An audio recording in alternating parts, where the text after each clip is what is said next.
ایک لفظی جواب سوری سب کو جیتے جی مار گیا تھا۔ قیامت کا سا منظر تھا۔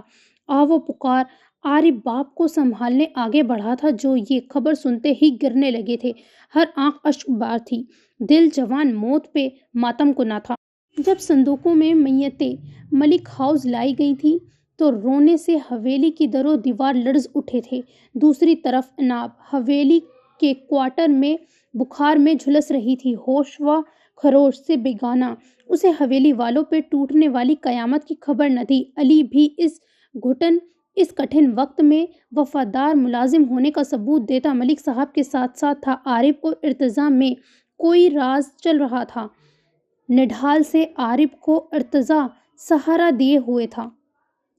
تدفین والے دن کے بعد عارف کو واپس دبئی بھیجنے پہ ملک صاحب کا اصرار بڑھ رہا تھا۔ بابا، ملک صاحب اس وقت اپنی اسٹڈی میں اندھیرے میں بیٹھے ہوئے تھے جب عارف نے آواز دی تھی اور ساتھ ہی لائٹ آن کی تھی۔ ملک صاحب کے اشک رواں تھے۔ باپ کی اجڑی حالت دیکھ کے عارف کا دل کٹ سا گیا تھا۔ انہوں نے بازو واہ کیے تھے عارف کے لیے۔ اگلے ہی پل وہ آگے بڑھا تھا۔ بابا حوصلہ کریں، خدا کا فیصلہ تھا یہ، عارف بمشکل بولا تھا۔ جان سے پیارے بھائی کھوئے تھے۔ عارف کیا کروں میں یار، احتشام کی آخری بات میرے کانوں میں گونج رہی ہے۔ وہ کہہ رہا تھا بابا ہار مت مانیے گا، وہ لوگ درندے ہیں، خون میں لت پت بھی مجھ سے یہ عہد لے رہا تھا کہ میں ان کو سزا دلواؤں۔ مجھے ایک پل بھی اس کی آواز سکون نہیں لینے دے رہی۔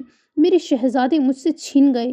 ملک صاحب کی آواز میں کرب تھا۔ اولاد کو کھونا آسان تو نہیں ہوتا۔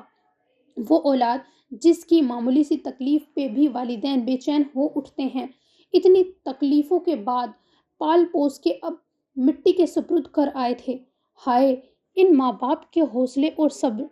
کسی کی مدد کی خاطر نیکی کی راہ پہ قربانی میں اپنا آشیانہ ہی جل گیا تھا۔ بابا اس بات کو پورا کرنے کی ہی خاطر حوصلہ کریں، آپ ہمت مت ہاریے گا، کیونکہ آپ کے شہزادے یہ چاہتے تھے نا، ہمارے احتشام گناہ گاروں کو ان کے انجام تک پہنچانا چاہتا تھا۔ اب وہ یہ کام ہمارے ذمے لگا گیا ہے، میں ہوں نا آپ کے ساتھ۔ عارف نے آنکھیں صاف کرتے ہوئے کہا تھا۔ نہیں عارف، تم یہاں نہیں رہ سکتے، تم فوراً دبئی واپس جاؤ گے۔ مجھ میں اور حوصلہ نہیں، پہلے ہی 2 بیٹوں کو کھو چکا ہوں، اب تمہیں کچھ ہوتا دیکھ نہیں سکتا، میں خود دیکھ لوں گا سب۔ ملک صاحب عارف کی بات پہ حواس باختہ ہوئے تھے۔ پاپا ریلیکس، عارف نے ان کو پریشان ہوتا دیکھ کر کہا تھا۔ بس تم جلدی سے واپسی کا انتظام کرو بس، ملک صاحب حتمی انداز میں بولے تھے۔ نیکسٹ سین۔ آج چوتھا روز تھا عناب کو بخار میں جلتے ہوئے۔ علی گھن چکر بن کے رہ گیا تھا، حویلی اور کوارٹر کے چکر لگاتا تھا۔ اس نے کسی کو عناب کی طبیعت کے بارے میں بتایا بھی نہ تھا۔ وہ لوگ خواہ پریشان ہوتے، پہلے ہی وہ لوگ شوق میں تھے۔ ڈاکٹر نے آج دوا بدلی تھی تو عناب کی طبیعت میں بھی بہتری آئی تھی۔ آپا کیسی طبیعت ہے اب آپ کی؟ علی اس کے سرہانے بیٹھا پوچھ رہا تھا۔ رات کے 7 بج چکے تھے۔ بہتر ہوں اب علی، پتہ نہیں مجھے کیا ہو گیا ہے۔ اچھی بلی تو تھی، عناب بولی تھی۔ دیکھیں کیا حال کر لیا ہے اپنا، رنگ پیلا ہو گیا ہے آپ کا، علی نے کہا تھا۔ عناب مسکرا دی تھی۔ ہو جاؤں گی ٹھیک۔ ارباز بھائی کی کال آئی تھی کیا؟ وہ ٹھیک ہیں؟ عناب نے پوچھا تھا۔ جی سب ٹھیک ہے، بس آپ جلدی سے ٹھیک ہو جائیں، پھر ہم نے بہت سے کام کرنے ہیں، علی نے عناب کو دیکھ کے کھوئے انداز میں کہا تھا۔ اچھا کون سے کام؟ عناب نے پوچھا تھا۔ بس بتاؤں گا، ابھی آپ ٹھیک تو ہو جائیں۔ علی نے اس کی طبیعت کے پیش نظر اس کو ملکوں کے بارے میں کچھ نہ بتایا تھا اور جو ملازم کوارٹر میں آئے تھے ان کو بھی کچھ بتانے سے منع کر رکھا تھا۔ اچھا اگر تو اچھے کام ہوئے تو ضرور ساتھ دوں گی میں اپنے شہزادے کا، عناب نے اس کا گال تھپتھپایا تھا۔ اچھے ہی ہیں اور میں برے کام کروں گا بھلا؟ علی نے کہا تھا۔ آپا میرا دل کرتا ہے میں ساری برائی ختم کر دوں، ظالم لوگوں کو ان کے انجام تک پہنچا دوں، چاہے وہ کتنے ہی طاقتور کیوں نہ ہوں، علی نے کھوئے انداز میں کہا تھا۔ ہمارے اختیار میں طاقتوروں سے لڑنا نہیں ہے، مگر ہم ان کو برا بھلا کرنے پہ ملامت کر سکتے ہیں بس، عناب نے کہا تھا۔ مگر یہ تو ایمان کا سب سے نچلا درجہ ہوتا ہے آپا، ہم کیوں نہ کر ڈرے ایسے لوگوں سے مقابلہ کرنا چاہیے، علی نے کہا تھا۔ علی کیسی باتیں کر رہے ہو، مجھے خوف آ رہا ہے، عناب کو علی کی باتوں سے ڈر محسوس ہوا تھا۔ ارے آپا کچھ بھی نہیں،